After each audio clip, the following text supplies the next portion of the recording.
নমস্কাৰ সকলোকে মোৰ চেনেলৰ নতুন এটা ভিডিঅ'লৈ আপোনালোকক আটাইকে স্বাগতম জনাইছো। আজি আপোনালোকৰ ওচৰত এনে এগৰাকী মহিলাৰ কথা দাঙি ধৰিম। আপোনালোকে কল্পনাও কৰিব নোৱাৰিব এই মহিলাগৰাকী এনেকুৱাই হয়নে। এতিয়া কওঁ শুনক, কালি পুৰহি দুগৰাকী মহিলাই দেখিছেনে কি কিবা উদ্যমিতা আঁচনি নে কি আঁচনি দিওঁতে কেনেকুৱা নাচন মাৰিছিলে, আৰু নাচন মাৰিছে সঁচাকৈ কিন্তু মই ধৰিব পৰা নাছিলোঁ কোননো আছিলে এই কিগৰাকী। পিছতহে মই চালোঁ দেখোন কিবা নৱনীতা সন্দিকৈ আৰু কিবা অংকিতা দত্ত নে কি। সেই অংকিতা দত্তৰে আজি কৰিম কিছুমান বিস্ফোৰক মন্তব্য, আৰু সেই বিস্ফোৰক মন্তব্যবিলাক আগবঢ়াইছে এজন বিজেপি সক্ৰিয় কৰ্মীয়ে। আৰু সঁচা কথা ক'বলৈ গ'লে সেই বিজেপি দলক মই বেয়া পাব পাৰোঁ, কিন্তু সেই বিজেপি কৰ্মীজনক মই বহুত ভাল পাওঁ। কিয় জানেনে? তেওঁ সদায় সত্য শুদ্ধটোহে বিচাৰ কৰে। গতিকে পলম নকৰি মই আপোনালোকক কওঁ শুনক, যিগৰাকী মহিলাই কালি চেউ ধৰি ধৰি নাচিছিলে, পাগলা কুকুৰে কামুৰিলে যেনেকৈ যে জঁপিয়াই, ঠিক তেনেকৈয়ে জঁপিয়াইছিলে। আৰু সেইগৰাকীয়ে কৈছিলে কি জানেনে, 2024 পূৰ্বেই পতন ঘটিব বিজেপি চৰকাৰৰ। অসমৰ ৰাইজে এতিয়া কংগ্ৰেছৰ মুখলৈ চাই আছে। আৰু এইগৰাকীয়ে কালি তাত কি কৰিছে, বান্দৰ জাপ দি তাত নাচন বাগন কৰিছে। বন্ধু বান্ধৱীসকল, এতিয়া আপোনালোকে কওকচোন, এইগৰাকী মহিলাই যেতিয়া নেকি কংগ্ৰেছত আছিলে, তেতিয়া আপোনালোকৰ মনত আছেনে নাই নাজানো, এই ৰাজীৱ ভৱনৰ ফ্ৰণ্টত মানে নিউজতে মই তেতিয়া দেখিছিলোঁ, কি কৰিছিলে জানেনে, একদম পাকাত মানে ৰাস্তাত, মেইন ৰাস্তাত বাগৰি বাগৰি তেওঁ কিছুমান মানে কৰিছিলে, এক্টিং কৰিছিলে। একদম গা কাপোৰ ক'ত আছে সেইবিলাক ক'বই নোৱাৰে। তাৰপিছতে যেতিয়া এক্টিং কৰিছিলে তেতিয়া মই এটা কমেণ্ট কৰিছিলোঁ যে এইজনী অতি সোনকালে বিজেপি দলত যাব, তাই এয়া হ'ল মানে নাটক। তাৰ কেইদিনমানৰ পিছত, মই কোৱা কেইদিনমানৰ পিছতে তেওঁ বিজেপি দলত জইন কৰিলে। বাৰু যিয়ে নহওক, সেই তেওঁৰ দেউতাক অঞ্জন দত্ত, যিহেতু নাজানো, মই কিন্তু ভালেই পাইছিলোঁ, ভাল মানুহে আছিলে বুলিয়ে ক'ব লাগিব। গতিকে তেওঁ এতিয়া মৃত্যু হ'ল যেতিয়া তেওঁৰ কথা কৈ লাভ নাই। এতিয়া যিয়ে নহওক, তৰুণ গগৈ চৰকাৰৰ দিনত তেওঁ বহুত কিবা কিবি কৰিছিলে, মই আপোনালোকৰ ওচৰত বাৰু লগাই দিম। এতিয়া মেইন কথাটো হ'ল কি, বিজেপি কৰ্মী এজনে এনেকুৱা স্পষ্টবাদী কৰ্মী, আৰু সেই কৰ্মীজনৰ মানে কি হয়, কিছুমান ভাষ্য আজি আপোনালোকৰ ওচৰত দিম। তেওঁ বিজেপি কৰ্মী নহয় জানো, আৰু বিজেপি মিটিঙত যেতিয়া আঁচনি দিওঁতে নাচিছে, তেওঁ ভালহে পাব লাগিছিলে, কিন্তু তেওঁ ভাল পোৱা নাই। তেওঁ একদম সুন্দৰকৈ স্পষ্টকৈ মানে লিখি দিছে। আৰু এতিয়া তেওঁ যিহেতু মোৰ ফ্ৰেণ্ডত আছে, মই পাইছোঁ আৰু মই আপোনালোকলৈ আগবঢ়ালোঁ, মানে একদম জমনি দেই। গতিকে কথাখিনি আছিল এনেকুৱা, তেওঁ লিখিছে, সেই যুৱকজনে লিখিছে, যুৱকজনৰ মই থাম্বনেইলত লগাই দিছোঁ, আৰু শেষত বাৰু তেওঁ পৰিচয়টো দিম। তেওঁ লিখিছে, দত্ত বাইদেউ হ'ল এইবাৰ নাজিৰা সমষ্টি টিকটৰ দাবীদাৰ। এগৰাকী অভদ্ৰ, শিষ্টাচাৰ নজনা অহংকাৰী ছোৱালী হয়। কি সুন্দৰ লিখনি দিছে, দেখিছেনে নাই? সেইবাবে আমগুৰিৰ ৰাইজে দুবাৰকৈ জিকিব নিদিলে, তথাপিও অকণো অহংকাৰ কমা নাই। ডাঙৰ সৰু গুৰু গোসাঁই নমনা এজনী ছোৱালী। আচলতে মাক দেউতাকে সৰুৰে পৰা মানুহৰ লগত কেনেকৈ চলিব লাগে নিশিকালে। পাৱাৰ আৰু টকা কোব দেখাই ডাঙৰ কৰালে দেউতাকে যে MLA হোৱাৰ আগত কি আছিল, MLA হৈ যোৱাৰ পাছত বহুত অহংকাৰী হ'ল বুলি বহু লোকে কয়। বহুত দলীয় কাৰ্যকৰ্তা বেয়া ব্যৱহাৰ কৰিছিল বুলিও কয়। তেনেকুৱা চৰিত্ৰৰ কংগ্ৰেছতে থাকিব নোৱাৰিলে বিজেপিত ক'ত থাকিব পাৰিব। মানে সেই অংকিতা দত্ত বোলাজনী কথাকে কৈছে দেই। বিজেপি দলৰ প্ৰকৃত মহিলা কৰ্মীসকল বহুত ভদ্ৰ হয়ো, কিন্তু গম পাই দে, মানে দলত নাথাকিব পাৰোঁ, কিন্তু কিছুমানৰ আচাৰ ব্যৱহাৰ বহুত ভাল। আচলতে যিসকলে পঢ়া শুনা কৰিছে, টিউচনৰ ওপৰত যোৱা নহয়, তেওঁলোকৰ ব্যৱহাৰ পাতি বহুত ভাল। বাহিৰা জগতখন যিসকলে দেখিছে, আৰু যিসকলে ভাটৌ চৰাইৰ নিচিনাকৈহে যে অকল কিতাপখনতে বহুৱাই, সেই কিতাপখনৰ প্ৰশ্ন আহিলে যে মানে পৰীক্ষাত লিখিব পাৰে, তাৰ বাদে বাহিৰা জ্ঞান নাই, সেই বাহিৰা শূন্য জ্ঞানৰ মানুহখিনিয়ে কি কৰে, সেই বেয়াকৈ কমেণ্ট কৰে। গতিকে এতিয়া কওঁ তেনেকুৱা চৰিত্ৰ কংগ্ৰেছতে থাকিব নোৱাৰিলে বিজেপিত ক'ত পাৰিব সেইটো মই ক'লোঁ। বিজেপি দলৰ প্ৰকৃত মহিলা কৰ্মীসকল বহুত ভদ্ৰ, অ'ৰ ত'ৰ পৰা জঁপিয়াই অহা মহিলাৰ দৰে নহয়। এতিয়া শিৱসাগৰৰ জিলা সভাপতিয়ে মূৰত তুলি লৈছে বাবে গুৰু গোসাঁই নমনা হৈছে, নহ'লে দিলীপ কায়ে এনেকুৱা ছোৱালীক কেতিয়াও মূৰৰ ওপৰত নলয়।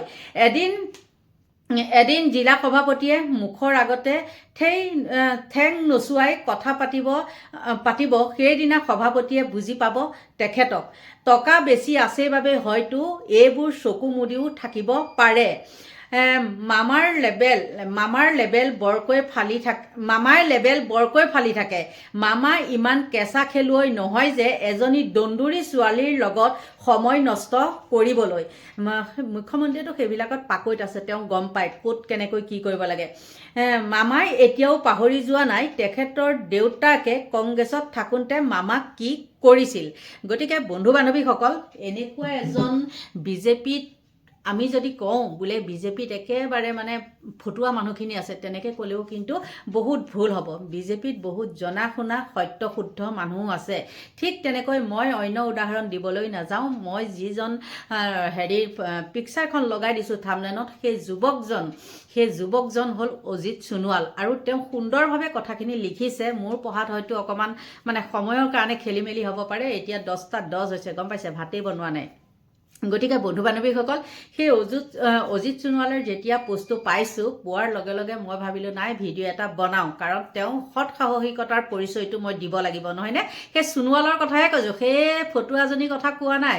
ফটুৱাজনীয়ে কালি তাত যেনেকৈ নাচিছে সঁচাকৈ বৰ লাজ লাগিছে। মানুহে নাচে, ননচা নহয়, নহয়নে?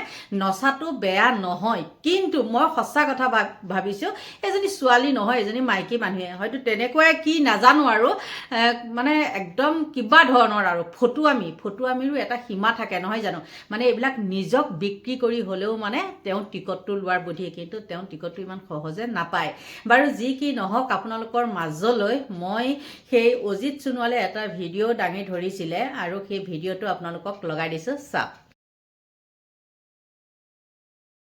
অসম বিজেপিৰ চিয়াৰ লিডাৰ অংকিতা দত্ত। বিজেপিৰ সভাত অংকিতাক উদ্যম নৃত্য কৰাৰ দায়িত্ব। সেইবাৰ অংকিতা দত্তই অসম প্ৰদেশ যুৱ কংগ্ৰেছৰ সভাপতি নিৰ্বাচনত প্ৰতিদ্বন্দ্বিতা কৰিছিল। ৰাজ্যত কংগ্ৰেছ চৰকাৰ চলি থকা বাবে দেউতাক অঞ্জন দত্তৰো আছিল অখণ্ড প্ৰতাপ। তথাপি অংকিতা দত্ত নামৰ দিল্লী ফেৰত নেত্ৰীগৰাকী বিফল হল। দেউতাক প্ৰদেশ কংগ্ৰেছৰ সভাপতি হোৱাৰ লগে লগে অংকিতাই আমগুৰিৰ সমষ্টিৰ টিকট হাছিল কৰিলে। সেইবাৰ অঞ্জন দত্ত এটা অংক কৰিছিল। তেওঁ স্ক্ৰিনিং কমিটিৰ সভাত নিজৰ বাবে বিচাৰিছিল শিৱসাগৰ সমষ্টিৰ টিকট, কিন্তু অঞ্জন দত্তই লগতে কন্যা অংকিতাৰ বাবে দাবী কৰিছিল আমগুৰিৰ প্ৰাৰ্থিত্ব। পৰিয়ালৰ বাবেই দুটা টিকট আদায় কৰিবলৈ পৰিকল্পনা কৰা অঞ্জন দত্তক তৰুণ গগৈয়ে সেইদিনা ভালকৈ ধমক দিলে। অঞ্জন মনে মনে থাকাহেই এই বুলি কওঁতে প্ৰদেশ কংগ্ৰেছৰ সভাপতিজনে তাপ মাৰিছিল। শেষত নিজে নুঠি জীয়েকক টিকট দিছিল অঞ্জন দত্তই। প্ৰচাৰৰ জৰিয়তে হলেও সফল মন্ত্ৰীৰ মিছা যশস্যা অৰ্জন কৰা দত্তই কন্যাক জিকাব নোৱাৰিলে। পিতৃ অঞ্জন দত্তই সৰ্বশক্তি প্ৰয়োগ কৰাৰ পিছতো আমগুৰি সমষ্টিত অংকিতা হাৰিল। দিল্লীত উচ্চ শিক্ষা গ্ৰহণ কৰা অংকিতাৰ ৰাজনৈতিক বায়'ডাটা নিকৃষ্ট। তাৰ পিছৰটো নিৰ্বাচনতো তেওঁ আমগুৰিত পৰাভূত হল। কিন্তু যুৱ কংগ্ৰেছৰ ৰাষ্ট্ৰীয় সভাপতিয়ে এই লড়কী বুলি মাতা বাবে নাৰী নিৰ্যাতনৰ কেছ দিয়া অংকিতা হৈ পৰিছে ৰাজনৈতিক চিয়াৰ লিডাৰ। IPLৰ মেচৰ সময়ত যেনেদৰে বাউণ্ডেৰীত এদল যুৱতীয়ে নাচি থাকে, তেনেদৰে বিজেপিৰ সভাতো নৃত্য কৰিবলৈ ধৰিছে অংকিতাই। কংগ্ৰেছী দেউতাকৰ পৰিচয়েৰে বিজেপিৰ ৰাজনীতিত সফলতা অৰ্জনৰ চেষ্টা কৰা অংকিতাই মান সন্মানৰ কথা পাহৰি পেলাইছে। শিৱসাগৰত মহিলা উদ্যমিতা আঁচনিৰ চেক বিতৰণৰ সভাত অংকিতা দত্তক চিয়াৰ লিডাৰৰ ৰূপত দেখা গৈছে। সোণাৰীৰ প্ৰাক্তন বিধায়ক নৱনীতা সন্দিকৈৰ সৈতে অংকিতাই সভাখনত কৰিছে উদ্যম নৃত্য। চাদৰ মেখেলা পৰিহিত নেত্ৰীগৰাকীয়ে হিতাধিকাৰী মহিলাৰ সৈতে বিহু নাচি নাচি নিজৰ জনপ্ৰিয়তা প্ৰমাণ কৰিবলৈ চেষ্টা চলালে। সমষ্টিত কিমান ব্যস্ত হৈ আছে সেয়া প্ৰমাণিত কৰিবলৈ অংকিতাই নৱনীতাৰ সৈতে চেও মিলাই কৰিলে নৃত্য। দিল্লী বিশ্ববিদ্যালয়ৰ ছাত্ৰী অংকিতা অৱশ্যে ৰাজনৈতিক জীৱনৰ আৰম্ভণিতে ইমান লঘু নাছিল। অঞ্জন দত্তৰ পৰিচয়েৰে ফুপুলা হলেও আভিজাত্য প্ৰদৰ্শন কৰিবলৈ সক্ষম হৈছিল অংকিতা। সেই মেধাৱী অংকিতা দত্তই টিকটৰ আশাত নৃত্য কৰিব পৰা হল। এয়াই সম্ভৱতঃ অংকিতা দত্তৰ ৰাজনৈতিক জীৱনৰ চূড়ান্ত বিফলতা। দেউতাকে দিয়া গাম্ভীৰ্য ৰক্ষা কৰাত অংকিতা ব্যৰ্থ হল। নৱনীতা সন্দিকৈৰ সৈতে নৃত্য কৰি অংকিতা ক্ৰমে বিজেপিৰ বাবে চিয়াৰ লিডাৰী হৈ পৰিছে। তেওঁ অহা নিৰ্বাচনত টিকট লোৱাৰ বাবে সমষ্টিয়েই নাই। পূৰ্বে প্ৰতিদ্বন্দ্বিতা কৰা আমগুৰি বৰ্তমান বিলুপ্ত। শিৱসাগৰত বিজেপিয়ে অংকিতা দত্তক প্ৰাৰ্থিত্ব প্ৰদানৰ সম্ভাৱনা শূন্য। জিত নাপাই অংকিতাৰ ৰাজনৈতিক কেৰিয়াৰ মৰহি গৈছে। কিছুদিন পূৰ্বে সহায়ক হোৱাকৈ অংকিতাই কাষলৈ চপাই লৈছে পিতৃৰ দিনৰে ঘনিষ্ঠ প্ৰফুল্ল কুমাৰ দাসক। কংগ্ৰেছত বিজেপিৰ স্পাই হৈ কাম কৰা প্ৰফুল্ল পুনৰ অংকিতাৰ কাষ চাপিছে। তথাপি কোনো পদক্ষেপেই অংকিতা দত্তক কাংক্ষিত সফলতা প্ৰদান কৰাৰ তিলমানো সম্ভাৱনা নাই। অংকিতা ৰাজনৈতিক চিয়াৰ লিডাৰ হৈ পৰাটো তেওঁৰ কেৰিয়াৰৰ বিফলতা হলেও বিজেপিৰ বাবে সফলতা। দিল্লী বিশ্ববিদ্যালয়ত অধ্যয়ন কৰা অংকিতাক অঞ্জন দত্তই ৰাজনীতিলৈ প্ৰক্ষেপ কৰিছিল। তেওঁ হঠাতে কংগ্ৰেছ ত্যাগ কৰি কেৰিয়াৰত খনি লগালে। বাজপেয়ী ভৱনৰ সূত্ৰই প্ৰকাশ কৰা অনুযায়ী যিমানেই নাচোন বাগুন নকৰিলেও অহা নিৰ্বাচনত অংকিতাই টিকট পোৱাৰ সম্ভাৱনা নাই। অৱশ্যে বিজেপি নিৰ্বাচনত জিকিলে তেওঁ কোনোবা এটা নিগমৰ সভাপতিৰ দায়িত্ব পাব পাৰে। তথাপি অংকিতাই নাচি থাকিব লাগিব। উত্থানৰ কামনা কৰি দেখিলে নিশ্চয় সেই ভিডিঅ'টো সুন্দৰকৈ সকলোখিনি বিশ্লেষণ কৰা আছে।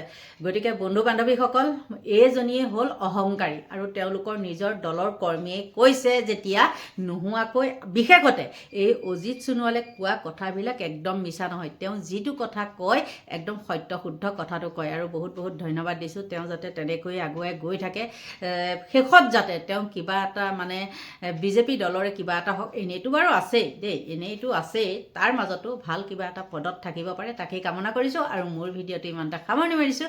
Bye bye.